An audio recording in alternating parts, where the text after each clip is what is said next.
Perfect.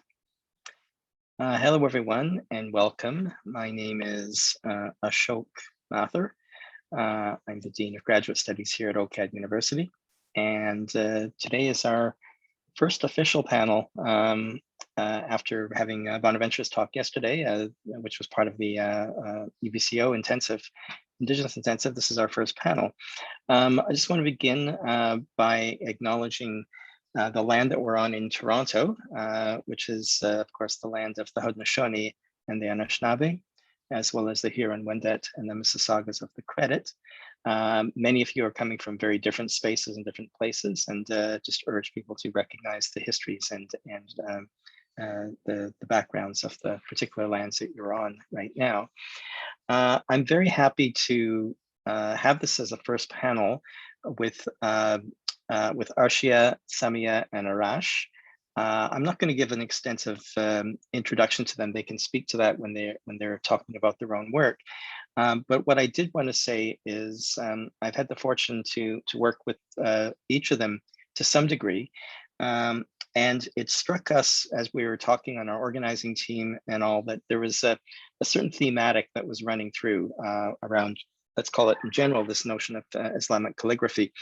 But as you'll see by the presentations today, while the work may have a thread that connects it, it's also very, very different work. We thought this would be a nice opportunity to think through how we approach notions of care through history, through cultural history, through language in many ways, or through sign and cipher, because that too is an act and a movement towards care. So with that very brief introduction, I'm going to turn it over to the panel, and they will, I believe the plan is that each will present for about 15-20 minutes, and then we'll open it up to questions and comments after that. I'm not sure who is starting, so I'll turn it over to whoever's starting, and we can go from there. Hi, everyone. Thank you so much for being here today. We're really happy to be here. Before we begin, we all wanted to acknowledge the incident that happened with the 215 children at the residential schools and pay our respects. So we send our condolences to everyone. So today I would like to introduce our panel. First up, we have Ashiya. Ashiya Saban has worked in a range of fields over the past 15 years, including digital creative direction, brand identity, design, commercial photography, UI, and UX design. He is driven by curiosity and has a love for science that led him to get his Bachelor of Science in Physics. Arsh continued his journey, receiving a Master's of Design in Digital Futures at OCADU University to explore the role of modern technology in Islamic calligraphy, and this is where his true passion lies. Arsh's research explores the potentials of using machine learning systems in Islamic calligraphy for artistic and practical purposes. Arsh has ambitious dreams for the future of Islamic calligraphy and hopes to play a role in expanding the practical and creative space of this art form with his research. I would also like to add that Arsh was the medal winner in Digital Futures this year. So congratulations, Arsh. We are very happy for you. Next up, I will be presenting after Arsh. I am a Toronto-based multidisciplinary artist. I grew up in Hong Kong, Singapore, and Karachi, and I later returned to Singapore to study graphic design. In 2004, I moved to Toronto, making it my home base. I am an art educator, artist, illustrator, and writer. And in my free time, I like to attend personal development events, and I'm a crew member for Tony Robbins, the international speaker. At his events, I like to push my limits, and I've walked on hot coals, and it's something that I'm still not used to, but something that I enjoy doing. And lastly, we have Arash. So Arash Safavi is an Iranian-Canadian visual storyteller.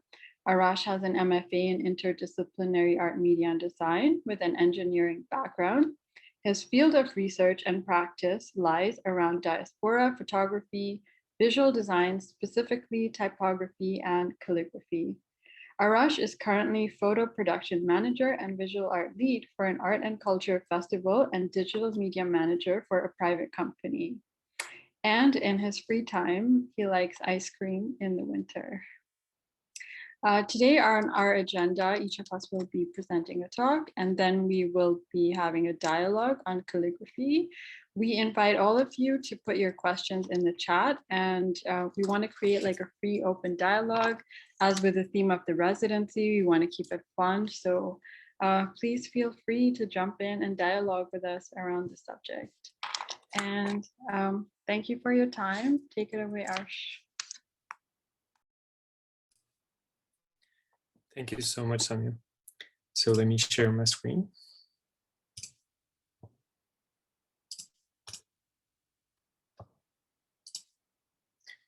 Can you see it in full screen? Okay, great. So good afternoon, everyone. I'm Ashiya Saban. It's really a pleasure being here and being part of this. I should thank all the organizers, and especially Dr. Ashok Mathur, for giving us this opportunity, all three of us. I really hope you find today's presentations and discussions interesting and helpful. Navigating the Latent is the title of my master's thesis that I completed last month. First, let me give you a glimpse of the project. In my research, I explored the use of a branch of deep neural networks in machine learning called generative adversarial networks, or GANs, in exploring the potentials of Islamic calligraphy and using it as a tool to expand the practical and creative space of artists and designers who use Islamic calligraphy in their works. In a nutshell, the practical part of my project starts with the labor-intensive process of designing and creating a large dataset of calligraphy samples using digital tools through manually checking and customizing each sample. The large dataset, in this case, a dataset of 60,000 unique samples, is then used for the training of a neural network in a quite long process of adjusting the hyperparameters of the network and running the training sessions on powerful GPUs. And if the process is done successfully, you will end up with a continuous space of possibilities that is built based on the discrete data set that was used in the process. And this hyperdimensional space encapsulates countless possibilities for each form, while all the samples visually reference the main dataset and the domain to which all the samples belong to. By sampling from this generated continuous space, I created artworks that display a new mode of creative expression that is not accessible by using the conventional tools, and reveal the hidden space of possibilities between samples in the original representation space of calligraphy samples. That's actually the extent of details that I'm going to provide about the project itself, but rather I'd like to talk about the path that led to this project that started with me learning calligraphy in the traditional way. Since Islamic calligraphy is the main subject matter in my project, and Samia and Arash also have it at the core of their projects, let me begin with a brief introduction to Islamic calligraphy.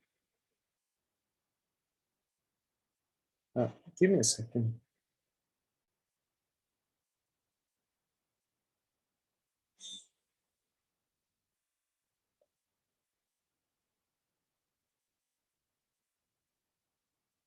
Nice, I'm back.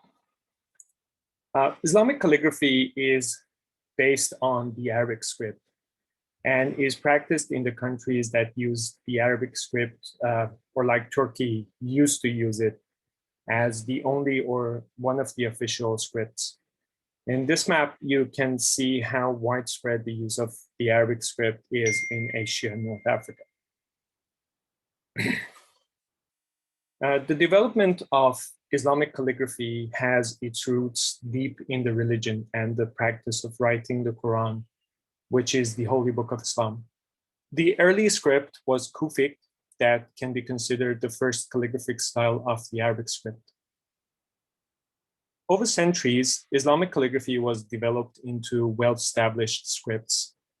These scripts are commonly known as the six spans, which are Nasr, Sols, Tawri, Raga, Muhakkak, and Rayhan.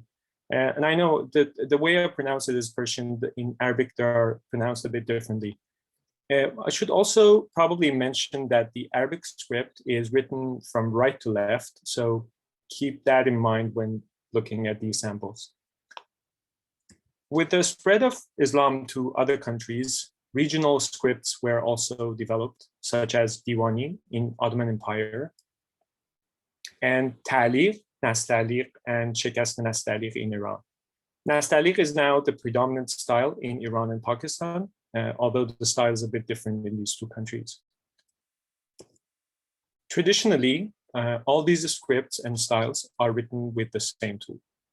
The tool is the reed pen, which is cut in a specific way to create a slender surface, and the nib is cut in an angle to create a flat and sharp edge. Different angles are used for different scripts, and calligraphers may cut the nib in slightly different angles to fit their hand and how the way they hold the reed pen. Also, each script is defined by very specific rules and proportions of letters and words. And these proportions are usually measured by using the rhomboidal dots of the same reed pen that is used. And actually, calligraphy students practice for many years to learn these rules and proportions correctly. The very basic method through which Islamic calligraphy is taught and learned is practice. In a typical calligraphy session, a master calligrapher teaches students either one-on-one or in small groups. The master writes a calligraphy sample while the students watch to learn how it's done using the reed pen. And then students take the sample home to practice by trying to copy it as closely as possible through repetition. The next session usually starts with checking the results by the master calligrapher and identifying issues. Now, this is usually done by writing on the student sample using a different color to clearly show the differences between what the created forms are and what it should be. I practiced calligraphy in this traditional way in Iran, in the Society of Iranian Calligraphers for around 7 years before entering university. During those years, there were certain things that consumed me greatly that I believe eventually led to this project of mine. First was the fascination and appreciation of the works that were created in the past centuries, especially in late Safavid and early Qajar in Iran by the calligraphers who are considered to be the greatest masters of Nastaliq of all time, like Mir Emad Hassani and Mirza Ghulam Reza Isfahani. There are certain qualities that we associate with those works that make them superior and not easily achievable anymore. Some of these qualities can be easily identified, such as precision and consistency, but there are also qualities that are hard to explicitly express and articulate, but can be clearly understood by people who possess a certain level of knowledge in Islamic calligraphy. This investigation into the works of masters eventually led to a more analytical exploration and seeing the dynamic nature of the forms created by the great masters in spite of the rigorous rules of proportion. And this dynamic nature, this richness of forms, this was laid as the foundation of traditional calligraphy by the masters over time, and somehow gave me the idea that probably this conceptual space can be explored and, let's say, unleashed using certain tools and techniques. Also, later when I started working as a graphic designer, I became aware of the gaps between what digital tools could provide in the space of calligraphy and the richness and complexity of all the dimensions of traditional calligraphy. In fact, some of the most important aspects of calligraphy are partly or completely not accessible when using digital tools to create calligraphy. Let me take a step back again to how we learn calligraphy. Baba Shah Isfahani, who is a famous 16th century Iranian calligrapher, mentions 3 levels of competence in calligraphic practice. The first is visual practice, in which the student visually studies different masters' calligraphy pieces. The second is pen practice, which entails practicing by copying from masters' writing, from single letters to words, sentences, and other compositions. Now, these 2 steps usually take a long time, but eventually the student is ready to proceed to the 3rd stage, imaginative practice. And imaginative practice goes beyond copying and requires the student to create new pieces using the visual and practical knowledge acquired in the first 2 steps. When that knowledge is acquired to a certain level, then the process is somehow reversed. In the practice of calligraphy, the imagination leads the way, and using the pen, pieces are created that can be visually perceived. Now, this is pretty much the system based on which calligraphy is traditionally learned and practiced to date. And what I see as the main component of this system is the fact that all the visual and practical components of calligraphy are to facilitate the flow of imagination. And over time, when the rich conceptual space is formed in one's mind, certain parts or certain aspects of the space need new tools with new affordances to help the process of actualizing results from imagination. This was probably the beginning of my project many years ago that eventually led to considering machine learning and more specifically GANs as an option. Despite using new technology in my project that promotes somehow futuristic approach, my project was strongly motivated by exploring the past and the rich space that took generations to create in the traditional practice of calligraphy. And also a way to acknowledge my debt to this field and all the years that I practiced calligraphy that created this strong passion for it. Also, considering the use of new tools and technologies for a well-established art form such as Islamic calligraphy, I believe only by creating a strong link to the past, we can move forward in a meaningful way that can be considered a continuation of the tradition and can lead to the creation of the kind of works that keep the essence of this art form and are built on the strong foundation that had been laid by great calligraphers over the centuries. I'm going to hand it over to Samya now, and thank you very much for listening.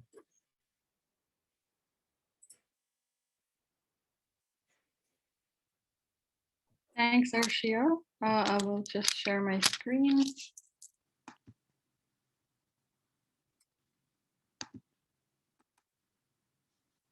Oops.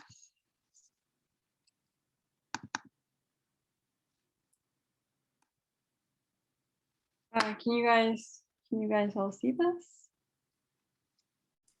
Yep. Hi, everyone. Thanks for being here today. It's really great to be back at the residency. It had a profound impact on my practice last year, and I'm really happy to be here with you all today. Thank you, Ashok, as well, and all the organizers. So I'm going to start with a poem. So here you are, too foreign for home, too foreign for here, never enough for both. Ijoma umembenio, questions for Ada. I remember the first time I heard these words. They resounded deep within my soul. For so long, I felt too Pakistani here or too Canadian there. Growing up in different countries and cultures, I didn't realize the impact of displacement that occurred in my life and how I always continually felt out of place. Growing up, I had a really hard time grasping the Urdu language. I was often bullied for the way I would speak because I had a funny accent. Kids would call me burger, which meant you're too brown on the outside and too white on the inside. I remember an incident at my school, and the kids had made, well, I was teenagers, made a circle around me, and they said, talk in Urdu, talk in Urdu. And the more I talked in Urdu, the more I was made fun of. And I remember they asked me, why can't you speak Urdu? And which of the 4 provinces are you from? And I replied, I don't know. And that day I went home, I talked to my mom, I asked her, like, am I Sindhi, Balochi, Punjab, or Pathan? And she said, neither, you're Gujarati. And I was 19 when I learned this. So that meant my roots were from Gujarat, from India, pre-partition. So to further this identity confusion, when I first arrived in Toronto in 2004, attending OCADU University, I would often get asked, so you're from Pakistan, you speak really good English. And I got that comment really frequently. And it confounded me because on one hand, I was being made fun of for not speaking Urdu. And on the other hand, I was being met with this sense of, like, how can you speak English so well? So again, I felt like I didn't fit in anywhere. So this brings me to the notion of identity and calligraphy and transnational spaces. Always feeling like I didn't belong led me to research the sociological phenomena of identity and transnationality. And that led me to discover that there's something called third culture kid. So third culture kids, or as they are referred to now as adult third culture kids, are children or adults whose primary developmental years occur in a language, in a country or culture other than their host culture. Their first culture would be their host culture or their parents' culture. The second would be where they grow up or expatriate. And then the third is actually a space of negotiation of the first 2 cultures. And something very common for third culture adults or children or cross-cultural individuals is that they continually feel they don't fit in. Their experiences are similar to that of immigrants and immigrant children, but not isolated to. Often they have traveled and lived in many places, and often their day-to-day living imbues different elements from all these cultures. So suddenly things started to make sense. And I was like, wait a minute, that's me. That's where I fit in.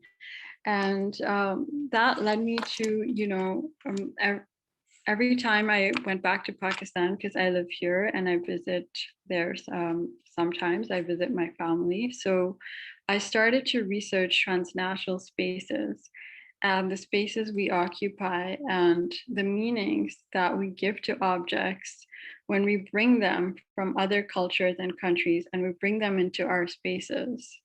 So here I have a matka, which is a clay pot. And this is a pot I found near my grandfather's house in Pakistan, in Karachi.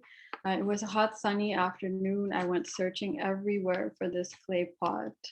And I remember I was almost giving up, and then I decided, I was with my mother and our driver there, and we found it nestled in a nook somewhere on a cart. There was a bunch of pots and in a quite a dirty area. So the reason I mention this is because when I went there, you know, ordinarily you would have the driver get out of the car, he speaks the language, he would do the bidding.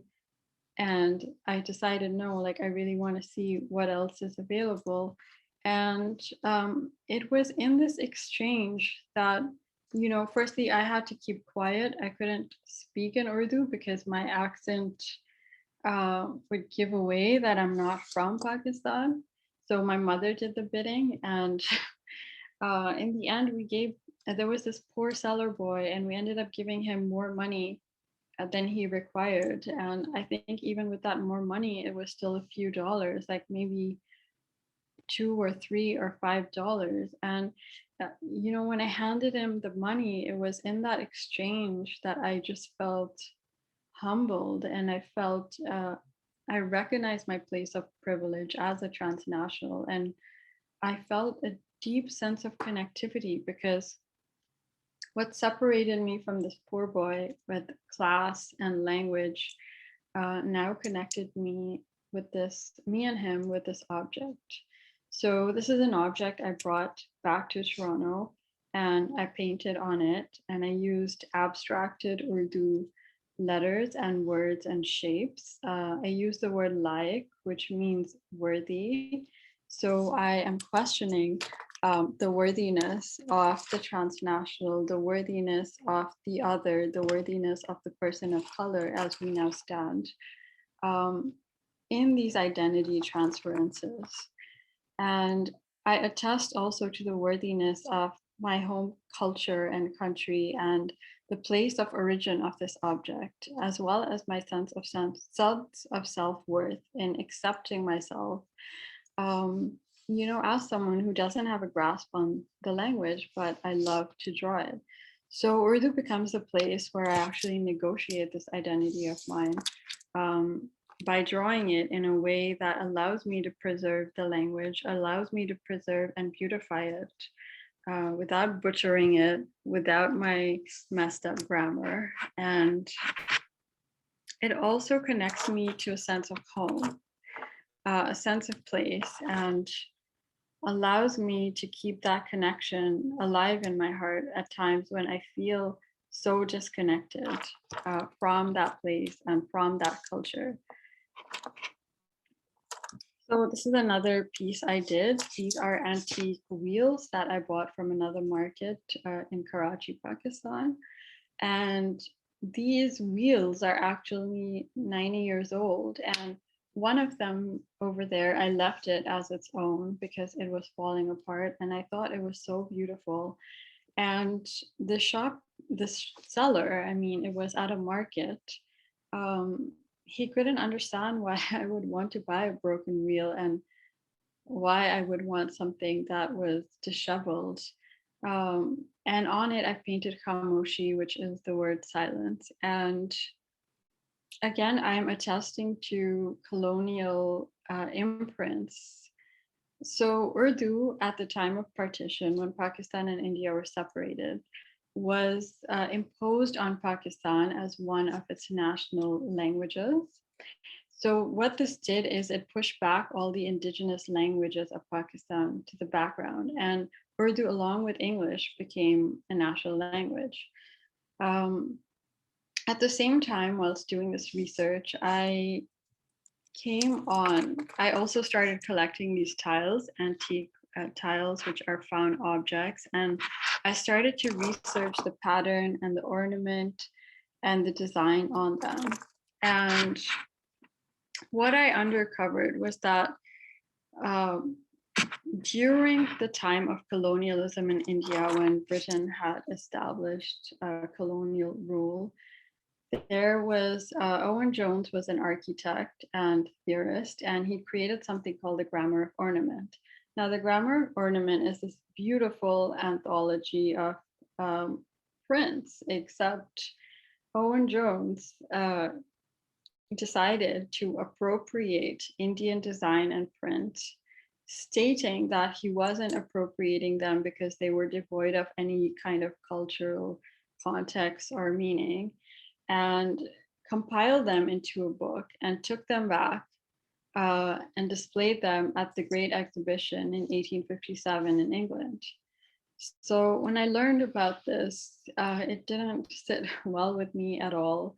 I started to investigate more, and I found a lot of similarities between the designs and the prints from South Asian patterns dating back to the calligraphic motifs at the shrines of Iran and Iraq, like thousands of years ago. And to me, lots of things came up. One of them was that there was no mention of Islamic art in Jones's exposition of the grammar.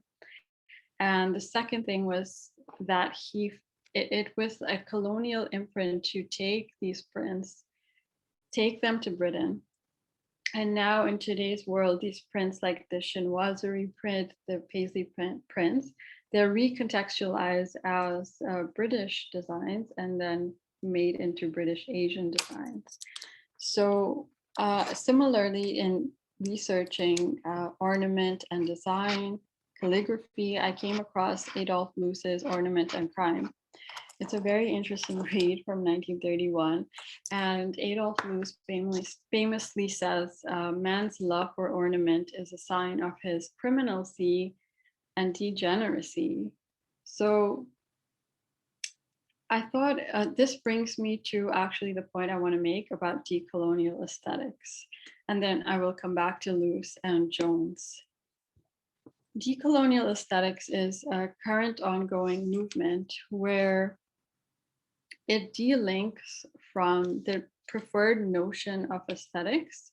So Walter Mignolo, the Argentinian semiotician, has come up with decolonial aesthetics as a way to allow artists, writers, and thinkers to come back to their roots, to come back to their preferred ways of knowledge and making, and to really embody these practices and these traditional ways of knowledge, standing side by side with altermodernity, a term coined by Baudrillard, which speaks to the current ongoing contemporary art practices that address societal and political concerns.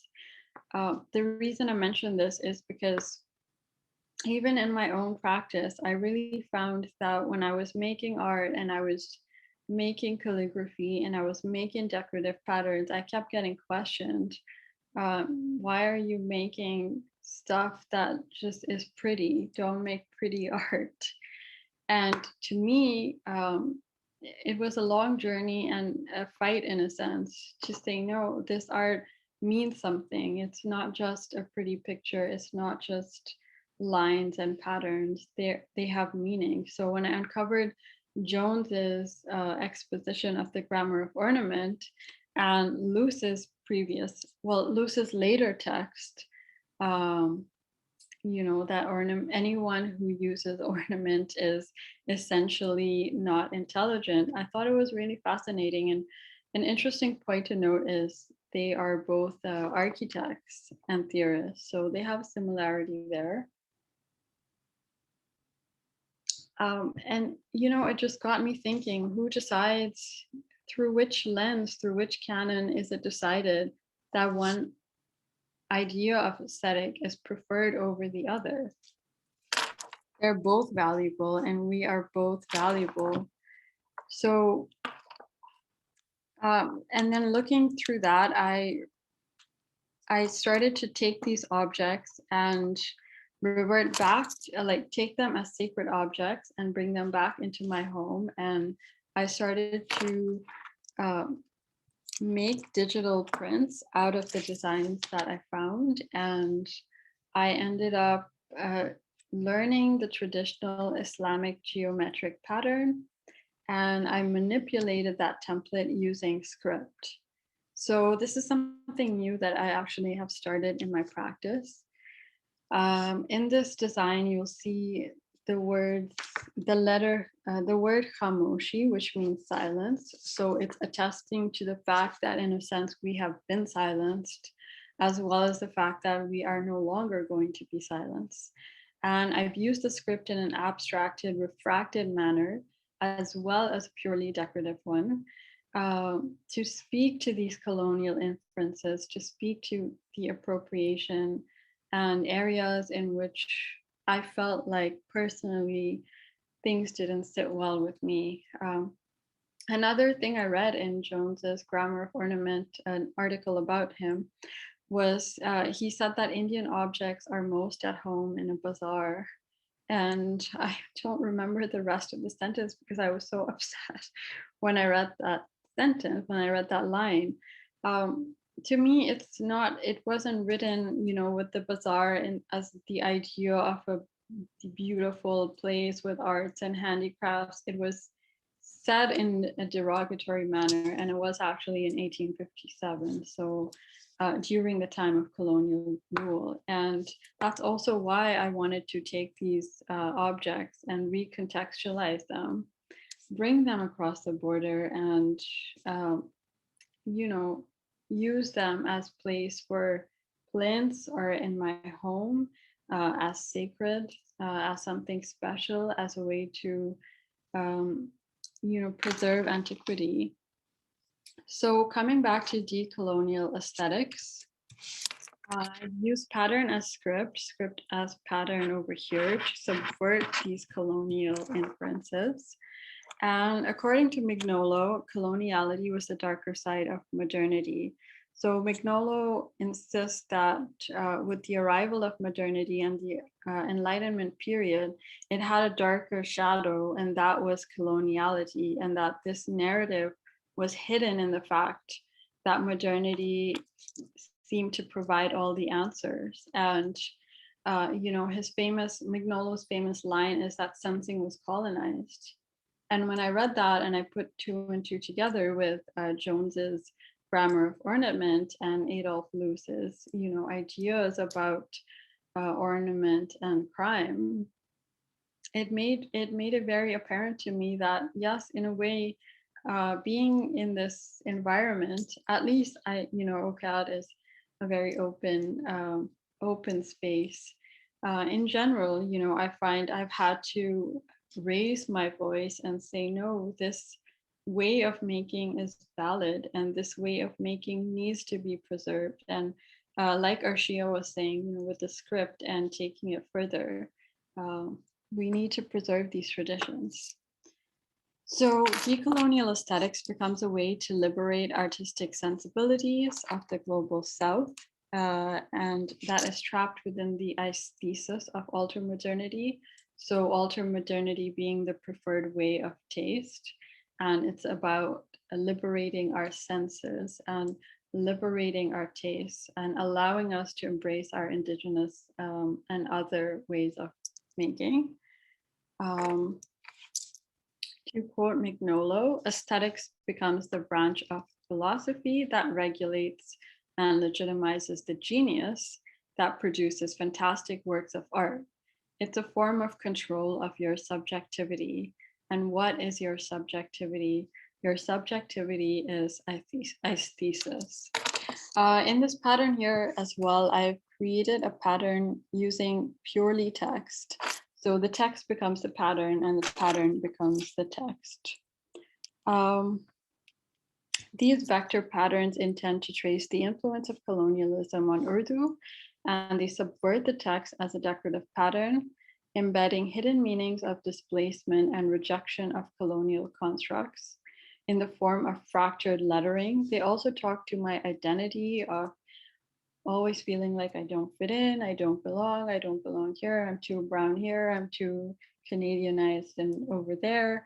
And it just interrogates and investigates in a circulatory way this ongoing dialogue and rhetoric of the third culture space and of the transnational space, and through a decolonial lens. Before I close, one interesting fact to note is within this pattern, it's not easily decipherable. I have used the letters of Arabic lam alif from the word talash. So talash means to seek, you're seeking for your identity, you're seeking for meaning. As Arsha's point was noted earlier, Urdu uses the Nastaliq script, and Nastaliq is a Perso-Arabic derivative. So the letters lam, talash, the L, it's sort of like an L, and the A is like a line coming up. So la, I took out of the word talash and made a pattern. La actually means no in Arabic. And if you reverse the lam alif, the la, and you make it alif lam, suddenly alif lam becomes an Arabic scripture because Arabic, Urdu, and Persian share the same Nastaliq script. So if I make lam alif into alif lam and I illustrate that and I make this as a floor tile, that suddenly becomes a huge point of contention because you know, in our culture, it is sacrilegious to put text on the floor. So I'm already kind of tugging at that by saying I'm using Urdu, I'm not using Arabic because Arabic has its religious connotations. So I thought that was a very interesting fact to emerge. And in the circulatory movement of the transnational, you know, the no enacts a no at colonialism and a no at, you know, inferring your preferred aesthetic onto me. It's like, no, I'm going to reclaim my preferred aesthetic. In closing, decolonial aesthetics is a homecoming towards traditional ways of making. It breaks from alter-modernity while still participating in it. This lens allows me to stand in my identity, affirmed and affixed, whilst negotiating and interrogating lasting colonial inferences on Urdu's visual fixity, and in my inability to as yet master the dialect. Investigating the influences and confluences of colonialism on my aesthetic taste as a transnational, I reflect in its reverberation on my practice in my frequent lettering of this script. These designs become witnesses to sites of transnational trauma, and the text becomes a site of reconciliation and repatriation.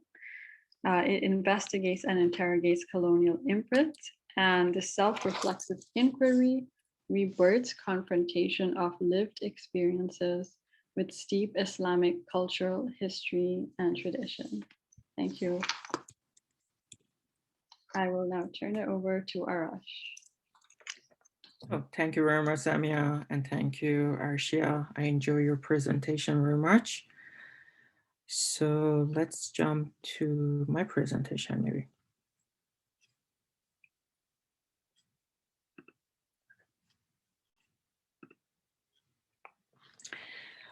So hello, everyone. Thank you for being here. And I want to say maybe how happy and exciting I am to be here among friends, peers, colleagues. And it speaks to how much I'm missing at school, because we are here right after graduation. I believe that ink on my graduation letter is still wet. So happy to be here, and I want to thank you everyone, faculty members, organizing team, and behind the scene team. So for me, when I wanted to talk about care, it's about to understand what exactly care for me. And I wanted myself have a definition of care because it was important for me to understand what exactly I'm talking, and even understanding the meaning of that in my life. So there is the concept in Japanese art, kintsugi is about mending broken pottery together with the gold, and to focus on the imperfection, flawed, and the past experience and how they can add value to the piece.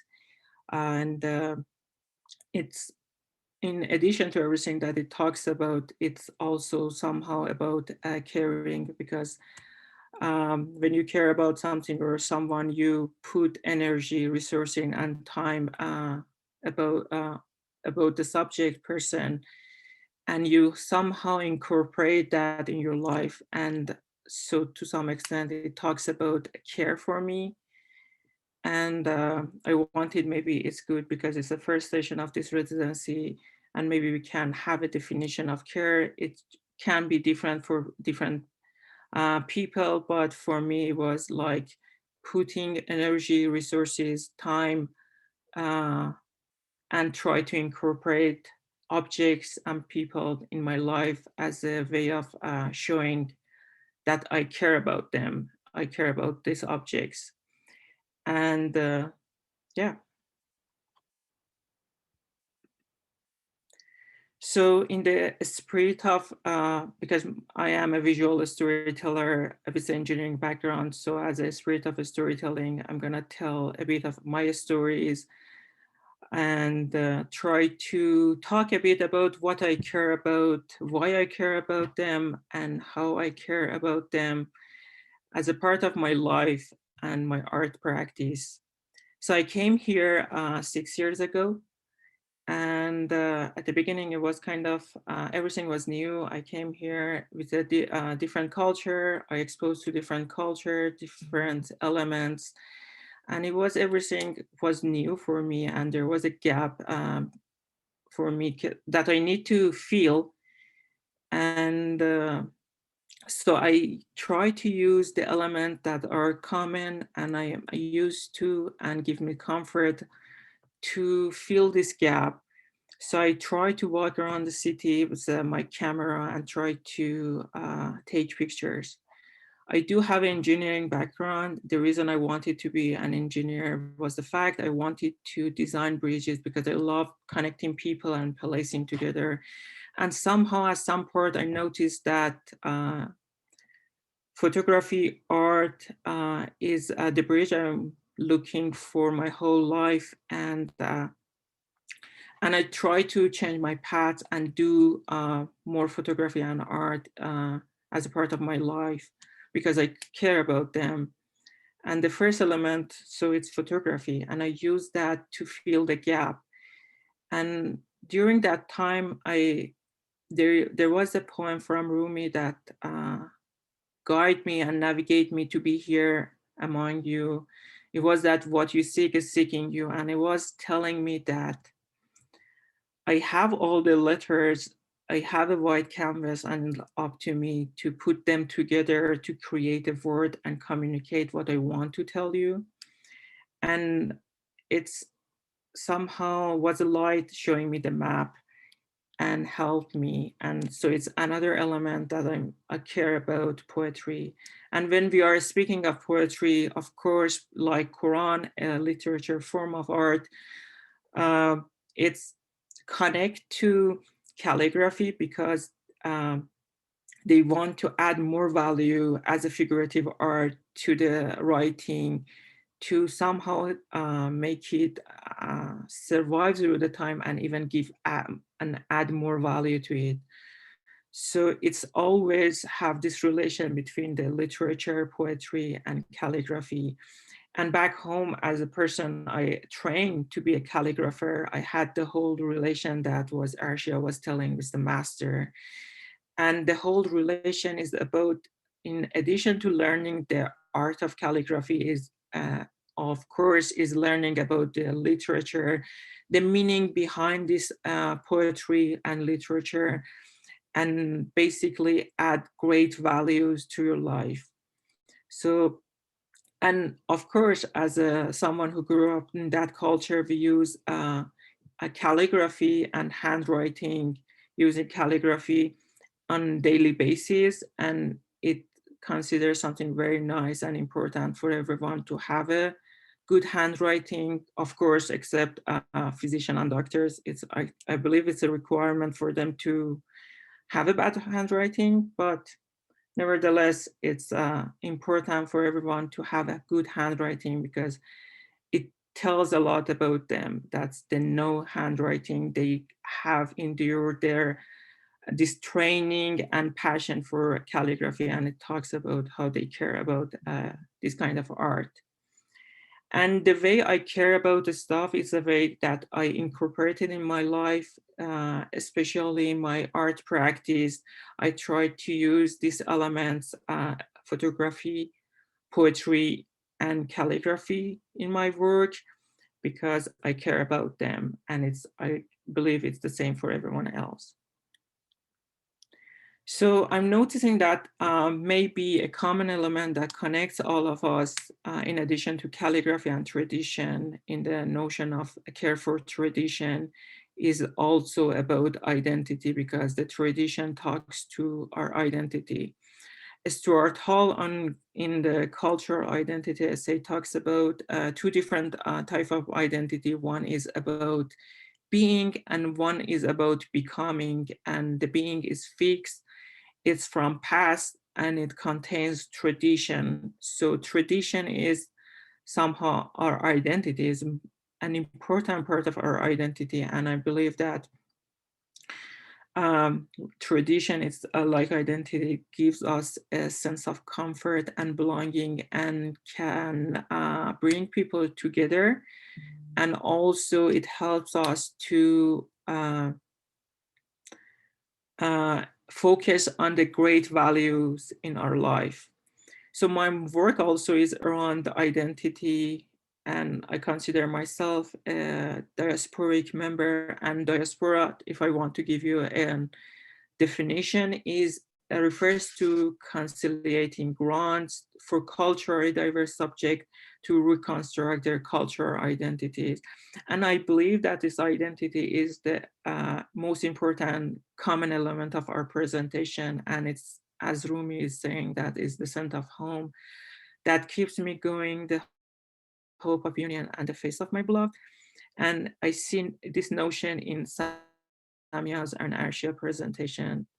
And Samia talks about being a third culture kid who lives abroad, and for me, and she also living 10,000 kilometers away from home is living in diaspora, a space that Homi Baba called a third space, a space that in between of cultures, and the new cultural meaning is constantly construct and reconstruct. And there are the elements in my works that I wanted to explain.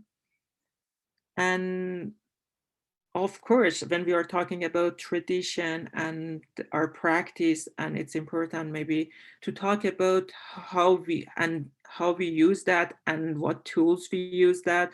So I wanted maybe to take a minute and talk about the tools that I use in my research and as a part of caring for tradition and identity. So I mainly and hugely use archival research because it was important for us to talk a bit about the origin of calligraphy, the origin of diaspora, and even the word, where does it come from? And so we mainly did so many archival research to have a good understanding of tradition. So when we are talking about our tradition, talking about our identity, talking about our calligraphy, so what exactly we are talking about, and it was important part of our research. And also as an art practitioner and artist, it was important for me to have a self-reflective and practice-based research, because as you notice that I'm using the elements that I care about in my work. So it's a hugely self-reflective and practice-based. And I love the idea of, as an artist, to have my saying in my work, because it's my work at the end and it needs to communicate what I want to communicate to my audience. And I have all the letters and it's a white canvas and I need to put the letters together to create what I want to communicate. And of course, because I'm using and people, the stories, I talk to them. I have lots of interviews with different Iranian diasporic subjects, and I try to give them a medium to tell their stories. And I interview with them, have lots of informal talk with them, so have their opportunity to feel relaxed to exactly tell me their stories. And yeah, I use, to some extent, I use the qualitative research methods. And again, as a former student, I kind of, usually I'm not a big fan of the formal talks. So I'm more interested to have it in discussion. So with that, I open to discussion. Thank you very much for your attention. Let's talk.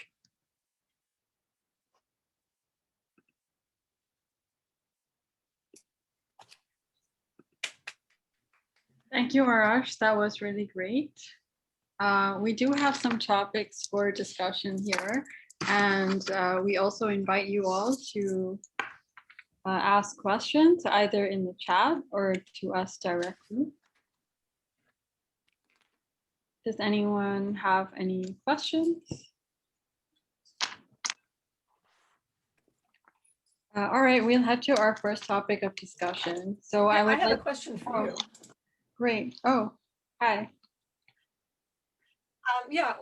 So there is a further level of abstraction of the ornament you're talking about in symmetry groups and tessellations and such. What is your engagement with that? Sorry, you froze up for a little bit. Were you asking me what my engagement with tessellations are? Sorry? Why don't I type it? I'll type it in the chat. Oh, okay. I have actually researched tessellations because sacred geometry is a huge part of Islamic calligraphy and tradition. And each of the numbers in the tessellation has a meaning. And the script, tessellations usually occur within Arabic script, although I have used them as Urdu for my practice. Okay.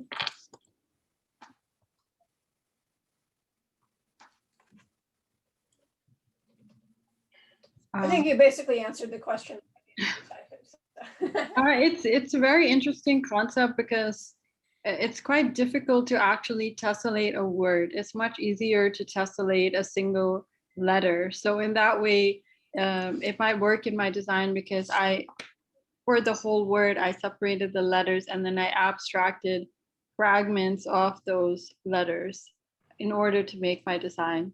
And because I used Urdu, which is the Pakistani language, and I specifically made a point that I'm not using Arabic, it is in a way permissible.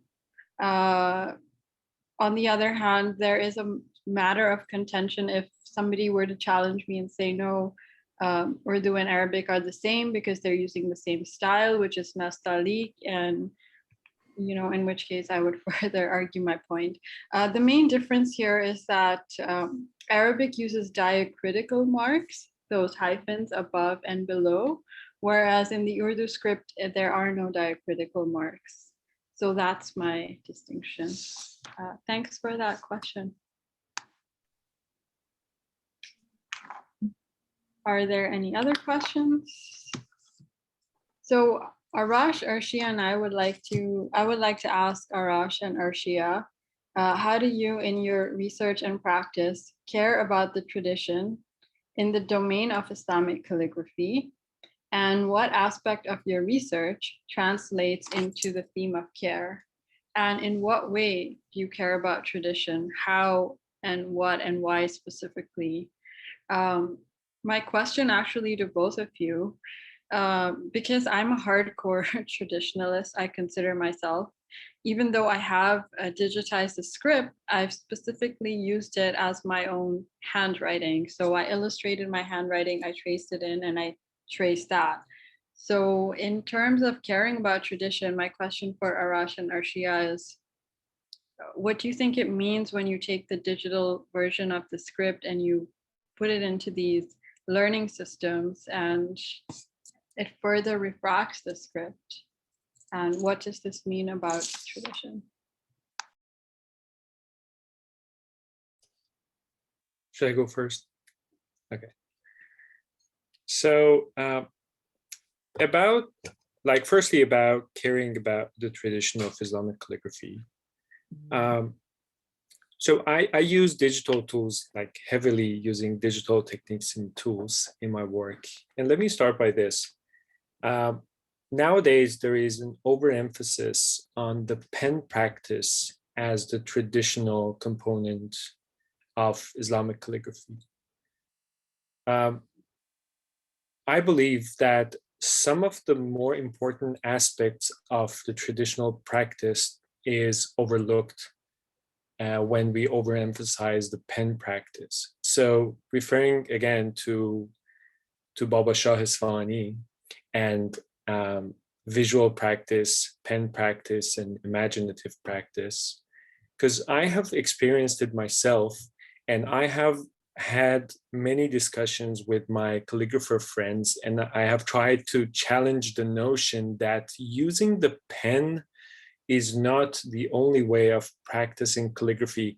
I have an interesting example about this. There is a painter, a famous Iranian painter, who painted a calligraphy piece with brush almost identical to one of the greatest pieces of calligraphy ever created. So that shows the value of visual practice. So if you're visually competent, you can use different tools. So if we consider all those three elements as the traditional practice, and I argue that keeping the analog tool was not part of the belief system in this whole thing. So they were always like in like 400 years ago, they were constantly improving the tool. And if you take a look at the technology they used, those technologies were like some of the most advanced technologies of that time, like as simple as the technology to use the blade so that you can cut the reed sharply so that you can create what you can imagine. So I take it a step further and argue that the tool shouldn't be a bottleneck for imagination. So I try to keep the wide frame of imagination to actualization, and I'm trying to keep the potentials that already exist in the practice of traditional calligraphy, because nowadays we clearly see that when it comes to pen practice, I'm not arguing against hand practice, but I'm just stating the fact that the dimensions of modern life doesn't allow you to start practicing, like practicing your hand from the age of 6 every day, all the time, till you're 60 and reach the level of precision and consistency that very few people reached hundreds of years ago. But now that potential can be preserved with new tools. And that's, I value that the most, like that potential that exists in that, so that we don't see the decline of the quality of works either in digital world using tools or even in the most traditional ways practiced today in the calligraphy society in Iran. To some extent, I believe I answered how I care about and what I care about and how I use it in my work. It's about putting time and energy, and about the question about with the pen, because I believe that both me and Ashiya also has the pen practice and knowledge of calligraphy, because it's the beating heart of our practice also, because we couldn't actually design anything without knowing the everything about holding a pen, to how to design and the length of the word, everything. And but I believe same here and even Ashiya, there is an urgency to development and evolution of calligraphy through the time, because in the time that no one is actually probably taking note via pen, everyone is typing, everyone texting, everyone emailing, especially during a pandemic. There is an urgency to maybe transform the calligraphy from the traditional way to a bit more modern way, contemporary, because it's important to evolve. And if arts and calligraphy doesn't evolve, it's going to be vanish at some point, probably, because the new generation doesn't care about the pen. It's the way that their everyday life is with the typing and maybe visual aesthetic online. So it was important for me to bring it to the present time, my tradition, my identity. And another element that I wanted to use is to combine it with the present picture of my subject, because it was important for me to have this element from past incorporated in their pictures from present in their living situation here in Canada, because it talks about their present time and their struggle at the moment. It's not talking about the past, it's not talking about the future, it's talking about current situation, and they are willing to share that with the audience. So I hope I answered your question. You can ask me if I'm not. Actually, really great points, guys. I just feel this thing in me rising to counter both your arguments. It's very valid, but I would say, what do you make of the whole? There's a whole movement now to revive traditional arts. At least in Pakistan, there are these programs in conjunction with the Princess School of Art in England, although colonial institution. It reveres traditional practice. And I know in Iran too, and Iraq, there are, well, this brings me to the next point of the master and student relationship. So I did also talk about this in my thesis, because now the current trend is about calligraphy and, calligraphic abstraction.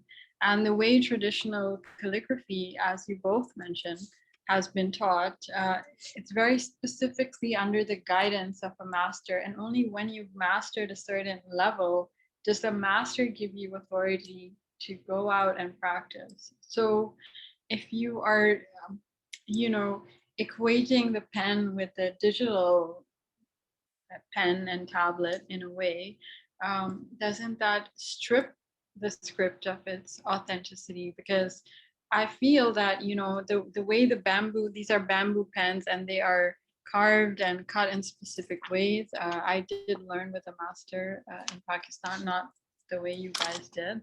And, there's a certain way that the pen moves and the strokes move and the thickness comes, and it's just very organic, and it's a masterful skill. So my first point of contention is, although I do agree we have to move with the times, I wonder what these ancient masters would make of the whole digital thing.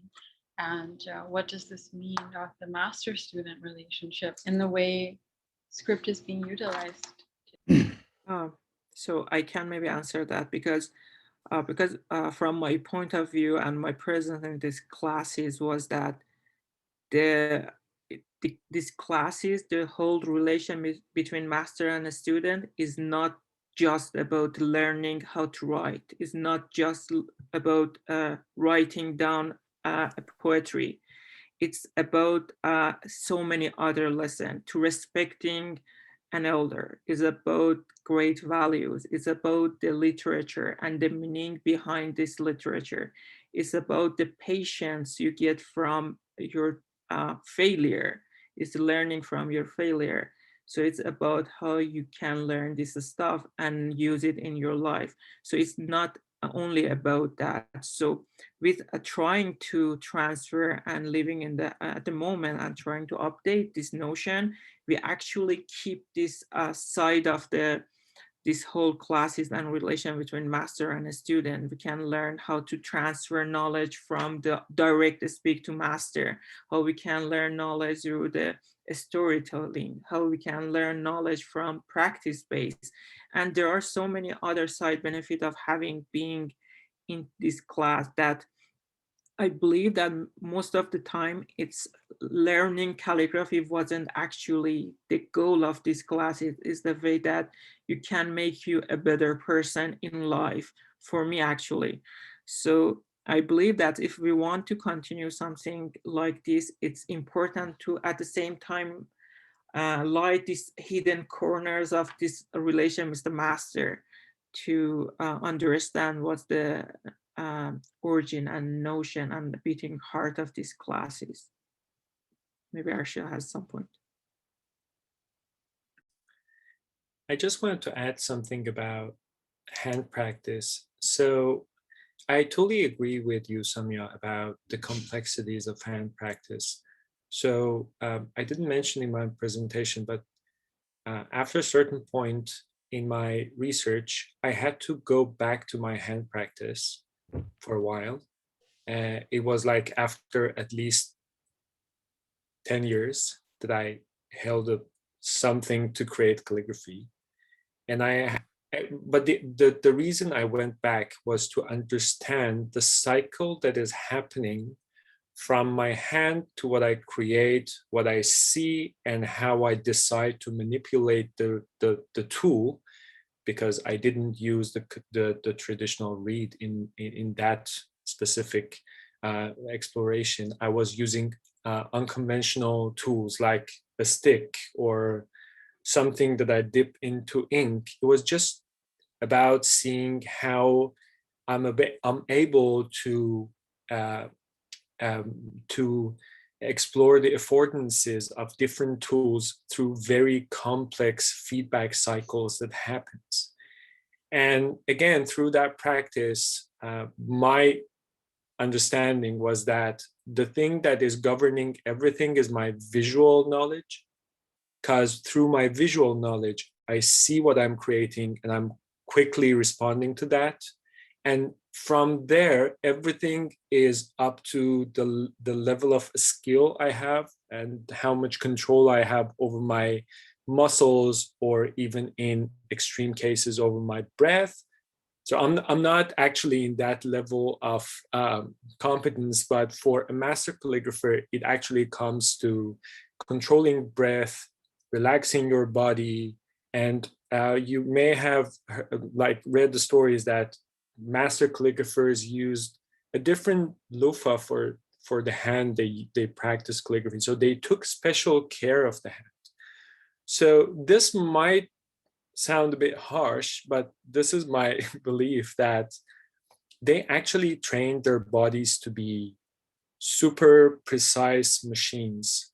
And by machines, I mean the thing that makes it able to actualize what you can imagine.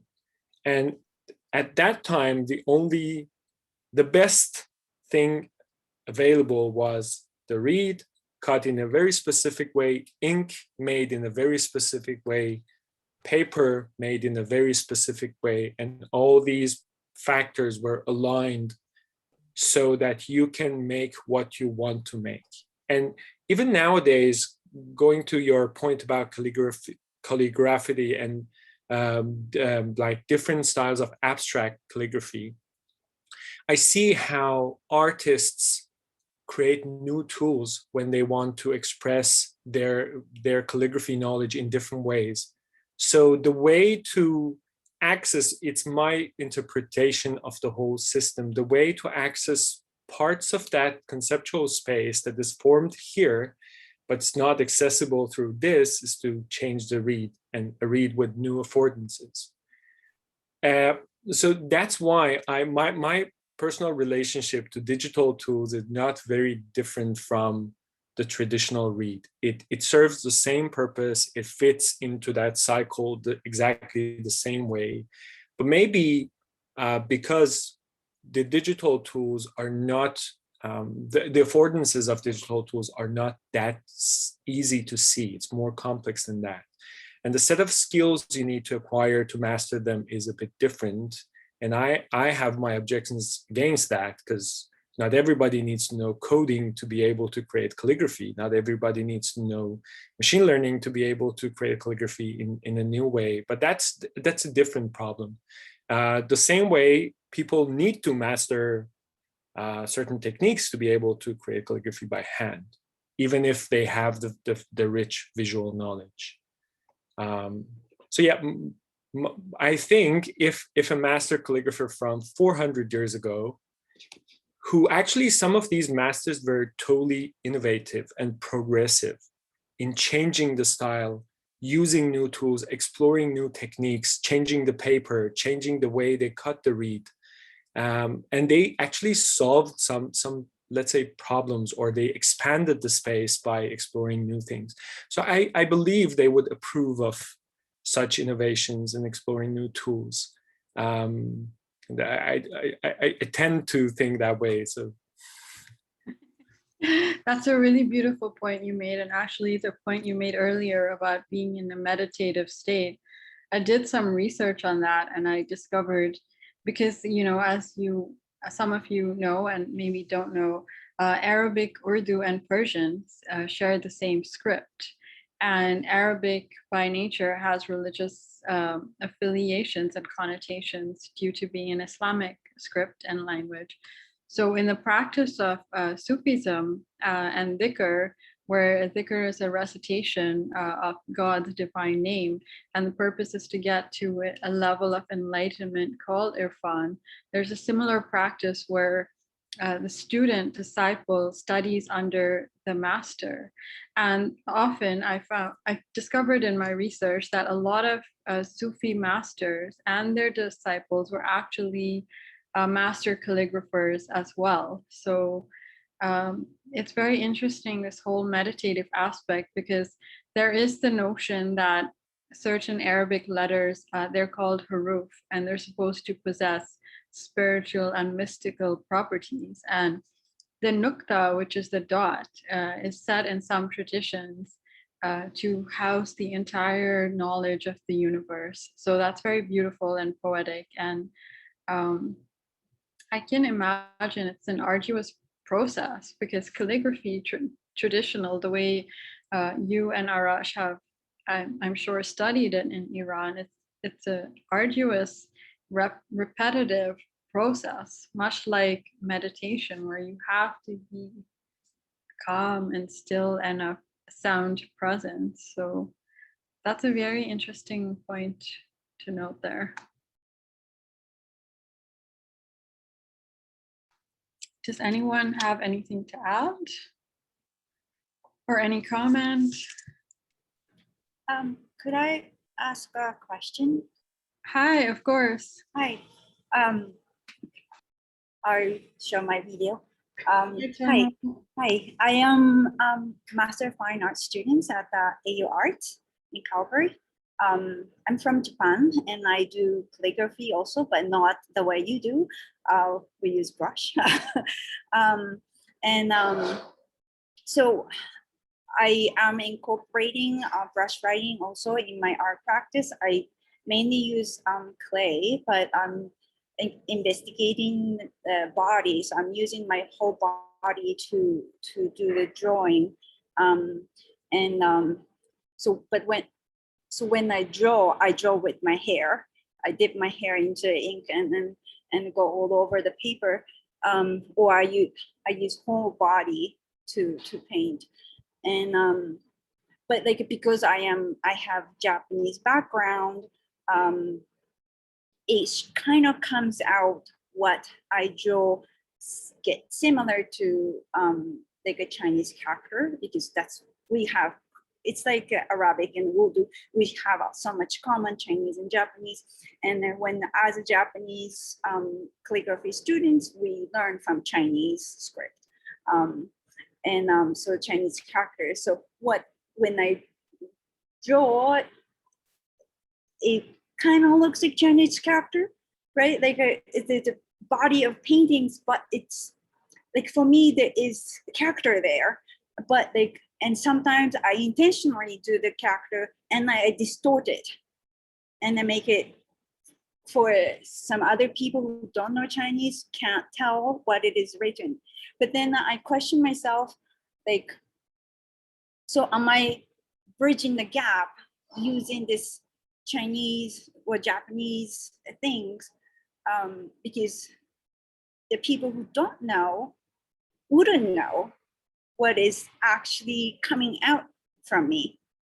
And I wondered how you deal with that. Like I was looking at everyone's artwork and they're all beautiful lines, and to me it's just a visual because I don't know any of your language, and then it has a visual effect to me, but I was wondering what am I missing here, like what maybe there's something that you want to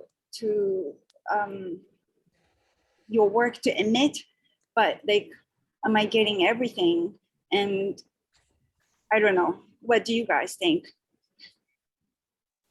I just say something. I had this experience. I lived in Taiwan for 6 months, training there at some point in my life, and I remember drawing a Chinese character and asking my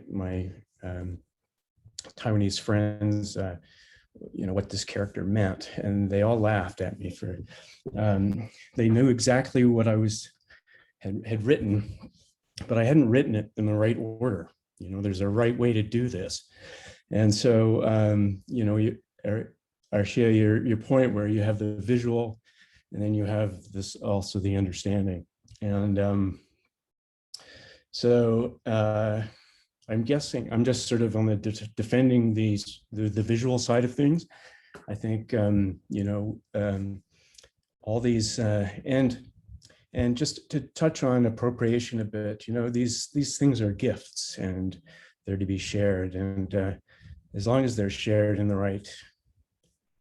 with the right respect, then I think nobody really should feel ownership to really anything if we want to all move forward together, which I think is the sort of my view of things anyway, if that's worth anything.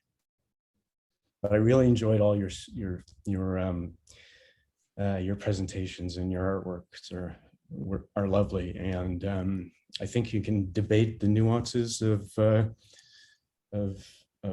master and student and mastery, but I think going forward, I do think Ashiya's point of evolution is a part of reality and biology and humanity, and we should all be allowed to do it, respecting tradition, of course. Thank That's you so great. much, Thank David. you very much. Go ahead, Ashiya. I'd like to add a short point to this. So there are things that are connecting all the points together. I will try to articulate in the proper way. And thank you, Tomo, for the question. I was going to mention that I feel like what you say about Chinese versus Japanese. So I deeply love Chinese and Japanese calligraphy, but still I know that I'm not able to differentiate between them. I may be able to differentiate like Korean from Chinese or Japanese, but not Chinese from Japanese, and definitely not good calligraphy from bad calligraphy when it comes to Japanese calligraphy or Chinese calligraphy. And that is I think it's an important point about the visual knowledge of calligraphy of any kind in any script. So my research is focused on Nastaliq script, and after like seeing many results and carefully seeing many results, now I'm able to differentiate between styles. Like I can classify samples with good precision based on the calligrapher, or at least based on the time period, but I cannot do that for other scripts.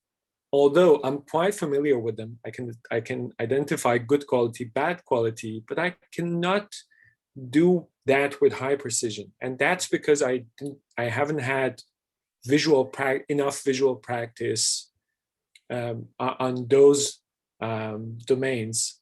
And that is like, thinking about this made me like, brought me to the point that maybe the main cycle here is visual practice to imaginative practice. And that pen practice is just the block that needs to be timeless, not time bound. So each period of time, you can replace that, or you can add to it. I don't say one thing goes obsolete and something else replaces it. But I think that's the component that should be timeless. And in that way, I can argue that the whole traditional practice of calligraphy is a timeless concept and not something that should essentially be associated with the past. I know that Samia may have objections. Yes, I can feel that already. I know Arash wants to say something too. Yeah, of course. So one of the things that I noticed, because, for example, Ashiya's work mostly wasn't communicating anything in Farsi, was at some extent, it was visual art. And we get the same, my understanding from his point of view, and his work was the same as you, because it wasn't exactly transferring knowledge to the what he was typing or writing down or showing us. So the same thing, one of my argument with my advisor was about how to communicate. And I came here in the OCAD as a person who done work to just visually present calligraphy without having any kind of meaning in the text, because I wanted to have maybe generate the same experience for people who don't know Farsi and the people who know Farsi. And the whole point was that the notion of they want to communicate something, but they don't include any message in them. So the intention for communicating is their message and translation. And I'm noticing the same thing with Ashiya. Some of them doesn't have exactly the meaning, and some of my work is exactly the same. It's just a visual presentation of the calligraphy element. Nice. I see Claudia has her hand up. I do have hi Claudia.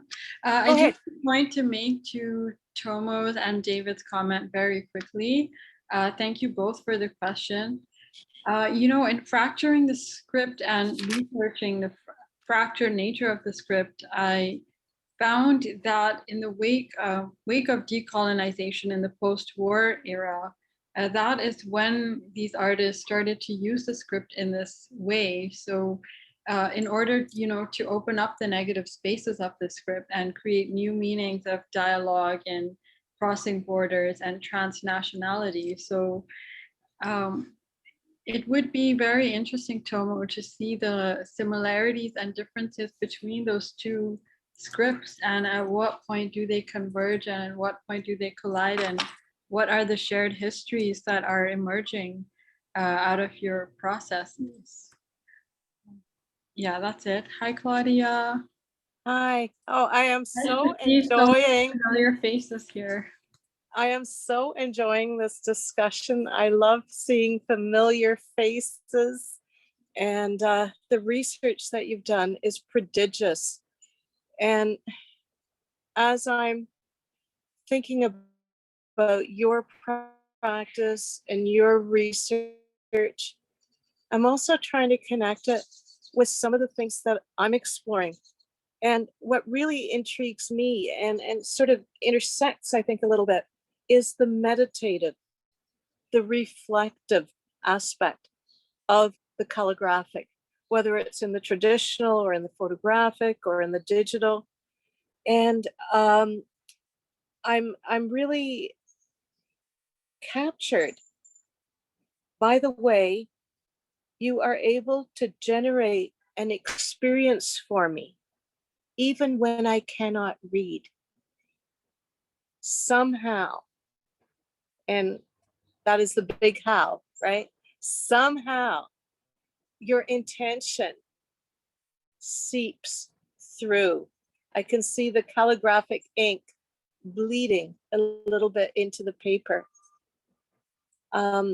I very much appreciated your points about the tension, if I can put it that way, or the back and forth between prowess and technique and the ideology. And I think in the visual arts and the digital arts and dramatic arts, poetry, that is the thing. The technique will take you so far, right? But then what is that something that gives it an extra life? So you have me pondering very big questions, and thank you. Thank you so much, Claudia. It was great. It was great hearing from you. Yeah, I want to say the same thing. Thank you very much, Claudia. And I don't know exactly the rest of the people here know you, that you're art therapist, so it's very good coming from you, actually. Yeah, that was a beautiful, I felt it in my heart. Thank you. I do remember I did an intensive course with a master calligrapher before joining OCAD, and he taught me how to carve the pen. And I just remember, I think he thought I was younger than him because he had a ruler and he would tap me on the head. It was all in Urdu. And he kept saying slow, slow, slow. So, you know, there is something about the meditative quality and the way the strokes move where you have to go really slowly to get that precise curvature and the curvilinear aspect. And, you know, I was rushing it, and the way I learned, I don't know about Ashiya and Arash, but they make you repeat a letter. So you have pages of the same letter, one, or alif, alif, alif. And only when you master that, you go on to the next letter. And out of my whole pages, maybe he would circle like 1 or 2 that he's like, all right, you got this perfect. And there I was going like, oh my God, this is a lot harder than it looks. So that's my point of contention of the digital thing and moving forward, because I feel like there's so much value in the traditional practice that is behind the scenes. And of course, with both of you, Arash and Ashiya, you both mentioned to me in Iran, it was part of your curriculum and learning and education of being younger. Thank you, Claudia, for that beautiful, insightful comment and engagement. Yeah, actually, your comments reminded me of something about technique and that other thing that you need to add to the results. So interestingly, when talking about Persian calligraphy, they use different words that all mean good, but they are actually very different things when they refer to the qualities of somebody's calligraphy works. And they say, like, there are calligraphers that have wonderful techniques. You cannot find a letter out of proportion in their works. But still, many master calligraphers says that there is a kind of freshness, or I cannot translate the words that they use to English. I don't know what the translation is. That's but there is the word. Hosn. It means being good, but it's totally different from good in Persian. So it says like, okay, there is something missing and nobody can explicitly articulate that. It's just something that we all know, at least master calligraphers know, or there is an agreement between 80% of them when facing a calligraphy piece.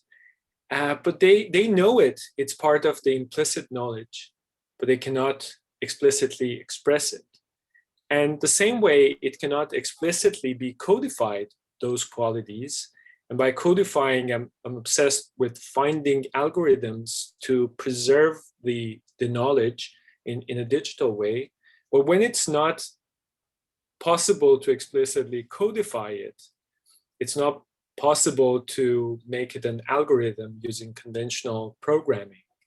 And this point was the very important one for me, because the way I don't want to like create big hopes for machine learning. I quite think they are something like other things. It's not a big deal, but what these systems were able to solve was that they could store knowledge of the domains that you cannot explicitly codify.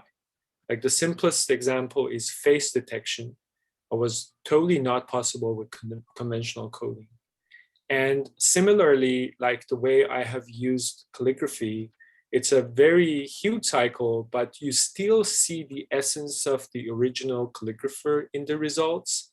And that essence is that something that I cannot describe. It cannot be codified, but it was preserved in the whole process. You know, Ashiya, as you're speaking, I'm reminded of dance. I suddenly saw dancers and the calligraphic line. It does have that movement. And, you know, with a dance, someone can know all the steps, and yet there's an element that's missing. Yeah. And I think, you know, is it the spaces between? Is it the breath between? I don't know, but thank you for that. I could see the lines dancing. Thank you.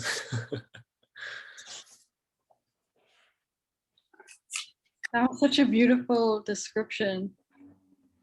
I could feel the movement in that description. Are there any other questions or comments? Hi, I just have a quick comment before I pop off to something else.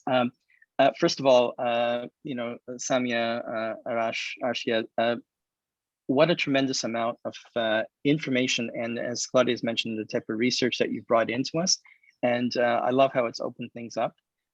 Thanks. I was thinking of Tomo's question, and Tomo, I've actually posted onto your board some work by Ayumi Goto, who's doing some similar work to what you're talking about. So I love the way that this is catapulting things forward and triggering things forward. So check out your Mylanote board, Tomo. I've got some video stuff up there. And I just want to thank everyone for this. I think it's what we're doing is showing how, what you're doing is showing how your care for community and care for history does a much further job than just producing an artifact. And so I just want to thank you, all three of you, for that, and congratulations all on very successful defenses as well. I was really happy to see that happen, but it's a perfect culmination, a perfect way to kick off what we're doing here. So thank you all. Thank you so much. I can speak for all of us when we say we actually miss being in the OCADU. Yeah, totally. Thank you, Ashok. Any other comments? There's so much to, you know, talk about on this subject. I know the three of us, you know, we find it a bit challenging to narrow down specificities even around care and tradition, because the subject is huge. And, you know, it starts from Arabic, it starts from the religious transferences, and you have the Islamic art world, the Islamicate world, which is, you know, contemporary art and separating the Islamic and Islamicate. You have Farsi, Urdu's influence from Farsi. It's endless. And then, you know, we touched on one script today, and like they both mentioned, there's Shikaste, there's all these other beautiful scripts, and the Kufic Arabic script, and you know, if I know I was talking about appropriation, and during the Renaissance period, I believe the Kufic script was appropriated by craftsmen and tradesmen and used as just ornamental design in a non-Islamic way. So my research actually emerged at that point of arrival, which is, you know, something Mignolo talks about, coloniality and modernity. And I know we all have a history with this theorist. So it was really interesting, and even to look at the lens of Pierre and within this residency, and, you know, to bring everyone's ideas and opinions together into this shared space. And we really appreciate everyone's feedback. Thank you. Thank you so much. It was great being here. Yeah, thank you very much, everyone. I'm guessing Thank if there is you. no question or anything else, we can maybe close this.